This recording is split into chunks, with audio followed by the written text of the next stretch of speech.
ശശി അറിയാതറിയാ പയ്യൻ. അണ്ണാ അത് നമ്മുടെ മുരളിയുടെ മോയ്. മക്കളെ നീ വന്നാണ്ടാ? ഓ എന്തോ അമ്മ? നീ മുരളിയുടെ മോനാണോ? വാ നിനക്ക് ജോലി വല്ലതും ആയാ മക്കളെ?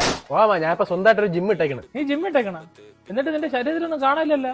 ജിം ഇട്ടേക്കണ്, ജിമ്മിൽ പോണെന്നും പറഞ്ഞ് എപ്പോഴും അങ്ങനെ കാണിച്ചോണ്ട് നടക്കാൻ പറ്റുമോ മാമ? എന്നാലും ജിമ്മിനുള്ള വല്ലതൊക്കെ നിന്റെ ശരീരത്തിൽ കാണണ്ടേ? നാളെ മുതൽ ഞാൻ ഒരു കാര്യം ചെയ്യാം മാമ.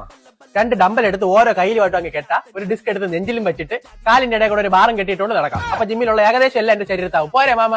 അണ്ണാ നിങ്ങൾ അവനങ്ങനെ കളിയാക്കിയൊന്നും വേണ്ട, അവൻ മത്സരത്തിനൊക്കെ ഇറങ്ങിയിട്ടുണ്ട്. എന്നിട്ട് സമ്മാനം വല്ലതും കിട്ടിയാടേ? മാമൻ പണ്ട് ബിസ്ക്കറ്റ് അടിച്ചുണ്ടാക്കിയില്ലേ, ഒരു സോപ്പ് പെട്ടിയും 2 പേനെ, അതുപോലെ തന്നെ കിട്ടിയത് മാമ. ദാണ്ട നിങ്ങൾ ഇങ്ങോട്ട് നോക്കിയാണ്, ഇതാണ് മത്സരത്തിൽ ഇറങ്ങിയപ്പോൾ ഉള്ള ഇവന്റെ ഫോട്ടോ. ഇത് ഇവനാടേ? ഓ അണ്ണാ ഇവൻ തന്നെ. ഈ ഫോട്ടോ കാണുന്നതൊക്കെ ഉള്ളത് തന്നെ? ഏയ് അങ്ങനെയൊന്നും അല്ല അമ്മ.